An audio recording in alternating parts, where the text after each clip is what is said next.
Guys, jangan-jangan selama ini lu sendiri adalah Mr. Market yang diomongin Buffett. Loh kok bisa? Yap, kalian pasti tahu cerita Mr. Market.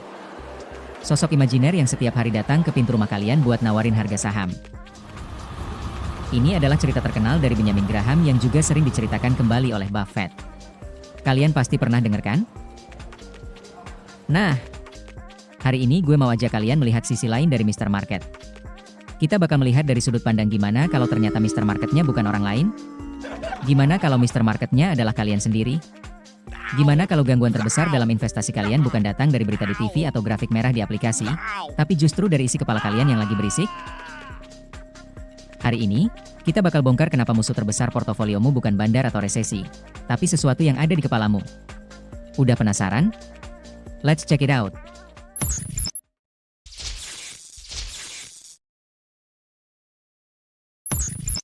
Sebelum nyemplung lebih dalam, kita ingat-ingat dulu konsep aslinya Mr. Market. Benjamin Graham, mentor Buffett, menciptakan tokoh bernama Mr. Market untuk menjelaskan fluktuasi bursa saham. Bayangkan kalian punya rekan bisnis bernama Mr. Market. Setiap hari, tanpa absen, dia datang ke rumah kalian dan menawarkan harga untuk membeli bagian saham kalian atau menjual miliknya ke kalian. Masalahnya, Mr. Market ini punya gangguan kepribadian yang ekstrim. Di saat optimis, dia bakal datang dengan senyum lebar, bilang kalau dunia luar biasa indah, dan menawarkan harga yang sangat mahal. Dia ingin kalian beli karena dia merasa harga akan naik ke langit. Di lain waktu, yakni di saat depresi, dia bisa datang dengan muka pucat, gemetar, dan bilang kalau ekonomi mau kiamat. Dia menawarkan harga yang sangat murah, asal kalian mau mengambil sahamnya. Nah, Buffett sendiri pernah menyarankan supaya investor jangan terpengaruh suasana hatinya Mr. Market. Sebaliknya Mr. Market ada di sana untuk melayani, bukan untuk membimbing investor.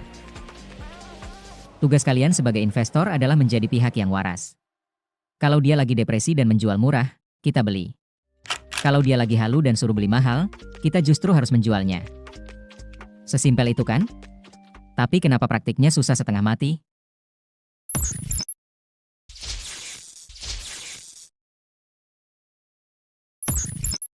Disinilah letak masalahnya.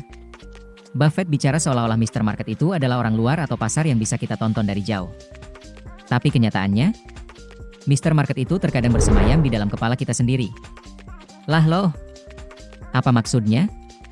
Coba gue terangin ya. Di chapter sebelumnya kan gue udah jelasin bahwa Mr. Market adalah orang yang bipolar dan berkepribadian ganda. Terkadang ia happy tapi di lain waktu ia sedih. Di suatu waktu ia merasa optimis, tapi sebaliknya di lain waktu ia merasa pesimis. Nah, sadar nggak kalau kalian tuh terkadang bersifat seperti itu? Seringkali, kitalah yang bersifat delusional dan bipolar. Bukan market itu sendiri. Coba deh lihat contoh ini. Pagi hari, setelah baca satu berita positif, kalian merasa jadi the next Buffett. Kalian merasa jenius, yakin 100% saham ini bakal to the moon, lalu all in tanpa analisa mendalam. Kalian sedang menggebu-gebu karena hormon dopamin. Tiba-tiba, siang hari harga turun 3%. Padahal fundamental perusahaan nggak berubah sedikit pun. Seketika itu juga jantung berdebar, tangan dingin, dan kalian mulai maki-maki di grup WhatsApp. Kalian ketakutan seolah-olah besok perusahaan itu bakal bangkrut. Kalian menyalahkan bandar, menyalahkan pemerintah, bahkan menyalahkan Buffett. Padahal yang berubah bukan nilai perusahaannya, tapi mood kalian. Kalau sering mood-moodan, kalian justru sering jadi Mr. Market yang kita benci. Kalian bakal mudah emosional, nggak logis, dan gampang disetir oleh angka yang berkedip di layar. Gara-gara terjebak oleh mood itu, kalian malah sering menjual di titik terendah karena ketakutan, dan membeli di titik tertinggi karena serakah. Persis seperti perilaku Mr. Market yang diceritakan oleh Buffett dan Graham. Hayo tulis di kolom komentar. Siapa yang pernah jadi Mr. Market seperti ini?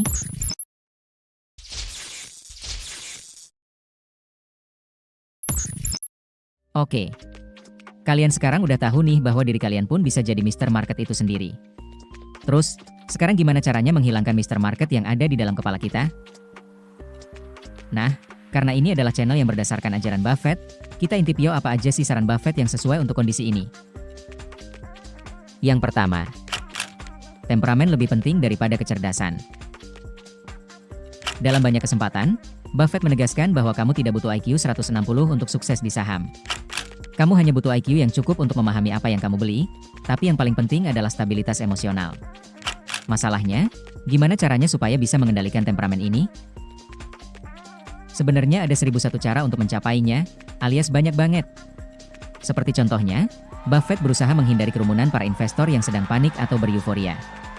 Dengan meminimalisir gangguan dari luar, Buffett bisa mengendalikan temperamennya sendiri. Kalian gak harus seperti itu. Yang harus kalian lakukan adalah bertindak kreatif sesuai dengan profil diri kalian sendiri. Apapun cara yang kalian lakukan, yang paling penting adalah kemauan keras dari dalam diri untuk mengendalikan temperamen kalian sendiri. Tanpa kemauan keras untuk menjadi lebih baik lagi, kalian gak akan bisa mencapainya. Yang kedua, menggunakan teknik inversi. Bersama Charlie Munger, Buffett sering menggunakan teknik inversi untuk meredam ego dan emosi. Berpikir inversi adalah berpikir dari sudut pandang yang lain. Alih-alih berpikir, bagaimana cara saya untuk cepat? Berpikirlah seperti ini. Kira-kira hal bodoh apa yang bisa membuat saya bangkrut? Kok Buffett dan Munger lebih memilih berpikir seperti itu sih? Nah, ini jawabannya. Emosi biasanya dipicu oleh keserakahan, alias ingin untung cepat. Dengan berpikir terbalik, kamu mengaktifkan logika untuk menghindari bahaya. Fokus pada bertahan hidup akan mendinginkan kepala yang sedang panas karena emosi. Yang ketiga, gunakan inner scorecard. Buffett membedakan antara outer scorecard dan inner scorecard. Outer scorecard adalah menilai diri dari apa kata orang, sedangkan inner scorecard menilai diri dari prinsip kita sendiri. Nah, kalian tuh harus memiliki inner scorecard yang baik dan positif. Kalau kalian memiliki prinsip hidup yang benar dan positif, kalian gak akan mengikuti kata orang lain. Jangan investasi karena ingin terlihat keren atau karena FOMO. Kalau kalian beli saham hanya karena semua orang beli, artinya ego sedang mengontrol dompetmu. Fokus pada apakah keputusan kalian itu benar secara logika, bukan apakah itu membuatmu dipuji orang lain. Yang keempat, bedakan antara harga dan nilai.